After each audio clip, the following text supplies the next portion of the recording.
어제의 말씀에서 하나님께서는 여호수아에게 영적인 지도자의 덕목을 말씀하셨습니다. 말씀을 떠나서 좌로나 우로나 치우치지 말라 하신 겁니다. 오직 하나님의 말씀에 귀 기울이고 그 말씀의 길로만 나아가라는 것이죠. 거기에 형통이 있고 거기에 약속이 있다는 것입니다. 그 명령을 받은 그 다음입니다. 10절 보시면요, 이에라고 시작했어요. 여호수아가 이제 하나님의 그 명령에 대해 반응하죠.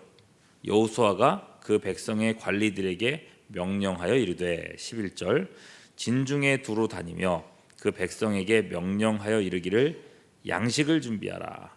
사흘 안에 너희가 이 요단강을 건너 너희의 하나님 여호와께서 너희에게 주사 하게 하시는 땅을 차지하기 위하여 들어갈 것입니다. 이 하나님께서 주신 이 명령과 말씀에 그대로 순종하는 것을 보여줍니다. 먼저는 사흘 안에 이 요단을 건널 것이다. 11절에 그렇게 얘기했죠. 사흘 안에 3일 안에 요단강을 건너간다 말씀하시는데, 이 말이 당혹스러울 수도 있습니다. 백성들에게는요. 지금 여호수아가 가리킨 이 요단강은 언덕에 넘칠 정도로 세찬 물살이 흐르고 있는 시점입니다. 3장 15절에 보면요, 요단이 곡식 거두는 시기에는 항상 언덕에 넘치더라 이렇게 말씀하고 있습니다. 이걸 건넌다고 하는 거죠. 이 물이 좀 줄어들려고 하면은 못해도 두어 달은 기다려야 할 겁니다. 그런데 사흘 안에 건널 것이다 라고 이 강을 가리키는 거예요. 보통이라면 백성들은 이 여호수아가 지금 제정신이 아니겠다라고 생각을 할 겁니다. 도대체 이 자신감은 뭘까? 이 많은 사람들 앞에서 어떻게 이 요단강을 건넌다고 말할 수 있는 건가? 단 한 가지죠. 하나님께서 여호수아에게 그렇게 말씀하셨던 겁니다. 하나님이 말씀하셨다면 그런 줄로 알고 행동한 겁니다. 주변의 상황이나 형편이나 강물이 어떻게 흐르고 있는가 그런 것에 매이지 않았습니다. 지금 눈앞에는 말도 안 되는 물살이 가로막고 있지만은 일단 하나님께서 말씀하셨다면 말씀 그대로 될 것을 여호수아는 믿고 있는 것입니다. 이런 것이 좌로나 우로 치우치지 않는 모습인 겁니다. 오늘날 우리하고는 참 대조되는 모습이 아닙니까? 하나님의 말씀이 있지만 우리는 얼마나 상황에 매여 있습니까? 상황에 흔들립니까? 말씀이 용서하라고 아무리 가르쳐도 넘치는 요단강과 같은 이 미움이 말씀보다 더 크게 보입니다. 또 말씀이 너희는 용서를 빌고 화해를 요청하라고 말합니다. 너희가 다른 사람에게 잘못한 것이 있고 원망 들을 만한 일이 생각나거든 이 하나님 앞에 드리는 예물도 다 내려놓고 먼저 화해를 하고, 그리고 화해를 한 후에 용서를 구하고 화해를 한 후에 하나님께 예물을 드리라고 말씀하실 정도로 우리에게 그러한 삶의 태도를 요구하시지만 우리는 남에게 한 실수나 잘못을 인정하려고 들지를 않죠. 말씀을 듣고 나면 그렇게 대답하시는 분들이 참 많았던 것 같습니다. 그래요, 목사님, 성경은 그렇게 얘기하지만, 말씀은 그렇게 얘기하지만 목사님 사회생활을 안 해봐서 그렇게 얘기를 하십니다. 이런 대답을 참 많이 듣는 것 같아요. 그런데 여러분, 여호수아는 그렇게 하지 않았습니다. 말씀을 들었을 때에 요단강 강물의 수위가 어떻든지 물살이 어떻든지 상관하지 않았습니다. 3일이다. 3일 후면 우리는 이 요단강을 건널 것이다. 이게 믿음입니다. 또 한 가지, 여호수아는 즉시 백성들을 준비시켰습니다. 11절 다시 보시면요, 진중을 두루 다니면서 백성들에게 양식을 준비시킵니다. 3일 뒤면 갈 건데 우리가 빨리 준비해야 된다는 거예요. 전혀 지체하지를 않아요. 뭐 백성들 준비시키는 게 뭐 그리 대수냐 싶으실 수도 있습니다. 제가 이 부분을 말씀드린 이유는요, 일의 순서 때문에 그렇습니다. 내일 말씀을 보시면 나오지만요. 지금 백성들을 먼저 준비시키고 그 다음으로 정탐꾼을 보냅니다. 보통은 이런 순서가 아니에요. 먼저 정탐꾼을 보내서 그 땅이 정복할 만한 땅인지 어떤 작전을 써야 할지 이런 구상들을 가지고 와서 그 다음에야 백성들을 준비시키는 게 맞다는 거예요. 근데 여호수아는 그러지 않았습니다. 물론 정탐꾼이야 보내게 되겠지만은 정탐꾼의 보고와는 상관없이 하나님의 말씀을 따라 요단을 건너고 정복 전쟁을 실행하겠다는 것입니다. 지금 하나님께서 요구하신 한 가지는 이 강을 건너라는 것뿐입니다. 약속의 땅으로 들어가라는 거예요. 그 다음은 하나님께서 알아서 하시겠다고 하셨습니다. 여호수아는 정말 우직하게도 말씀 그대로 순종하고 있는 것입니다. 3일 후에 200만이나 되는 이스라엘은 이 창이란 요단강을 건넌다. 이 한 가지 목표에만 매진했습니다. 본문은요, 이것을 리더십으로 보여주고 있습니다. 인간적인 비전을 제시하고 합리적인 이유로 설득하는 게 아니더라는 거예요.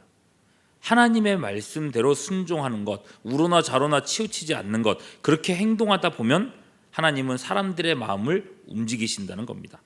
그렇게 점차로 탄탄한 공동체가 세워져 간다는 거죠. 자, 오늘 말씀은 거기까지 이제 다루고 있어요. 말씀 그대로 순종했던 여호수아는 이제 조직을 장악하고 통합하기 시작합니다. 르우벤 지파, 갓 지파, 므낫세의 반 지파를 불러내죠. 이 세 지파는 요단강을 건너지 않고 강 이편에 정착하기로 한 사람들입니다. 이전 지도자 모세 때에 이 강을 건너기 위해서는 요단 이편에 잠시 머물러야 했거든요.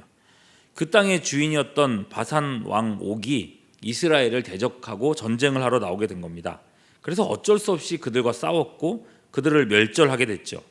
덕분에 요단 동편에 이 넓은 땅을, 지금 그들이 서 있는 넓은 땅을 얻게 되었는데 이 세 지파가 이 편에 머물기로 하게 된 겁니다. 그러면 이제 예상되는 문제가 있지 않습니까? 이스라엘은 요단강을 건너면서부터 전쟁을 해야 됩니다.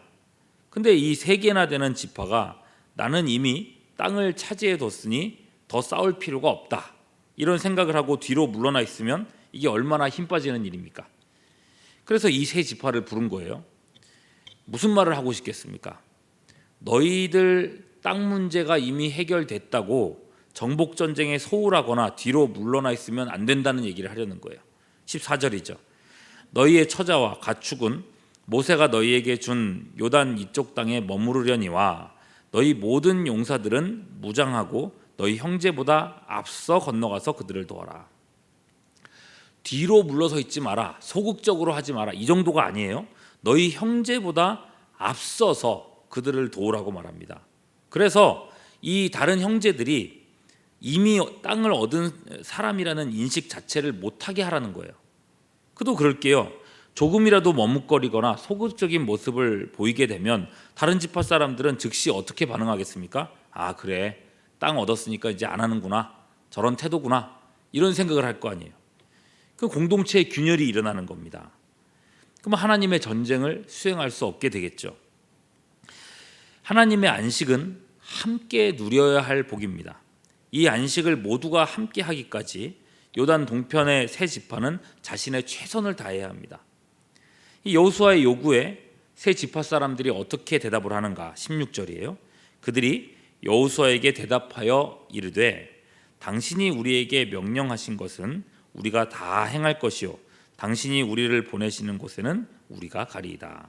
17절, 우리는 범사에 모세에게 순종한 것 같이 당신에게 순종하려니와.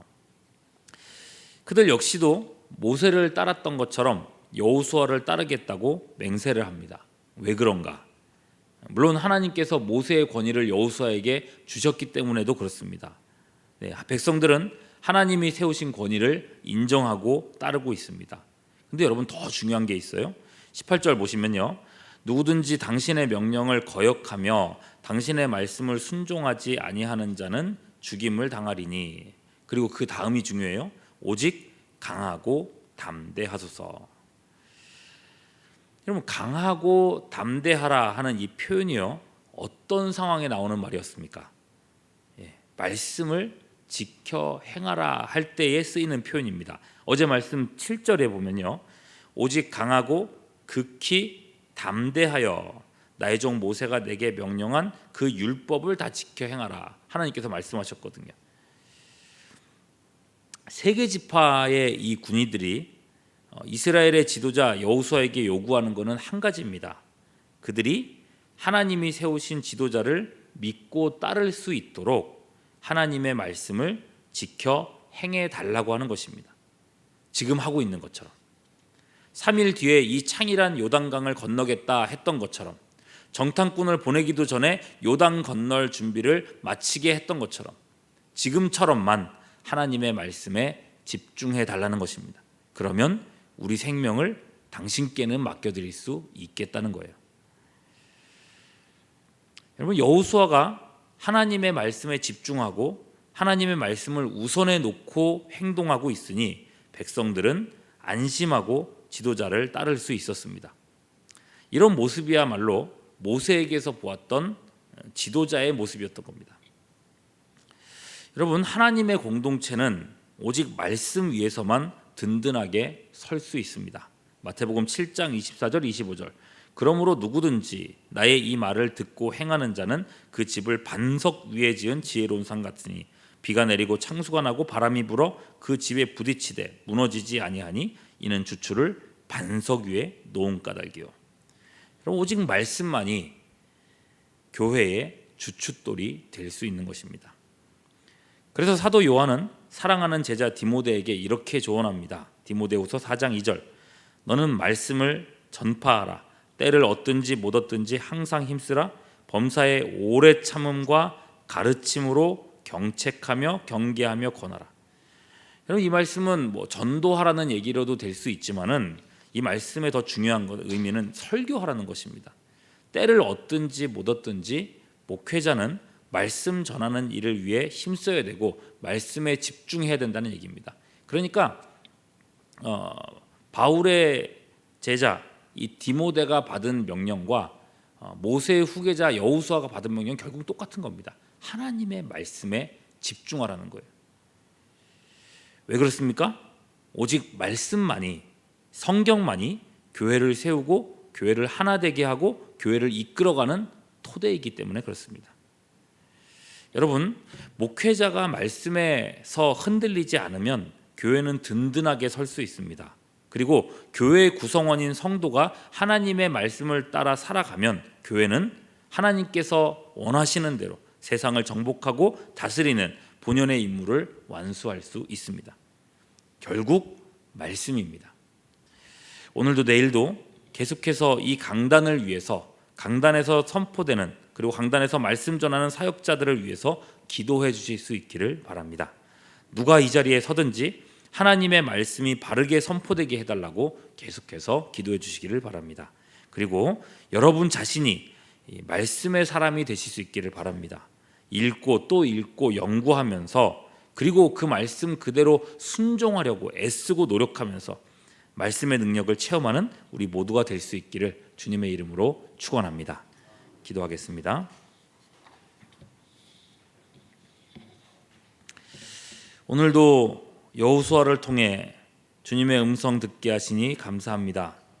시대가 악해져 가고 바쁘고 지치는 시대일수록 우리 교회 모든 성도님들은 하나님의 말씀에 오히려 더 집중하게 되기를 원합니다.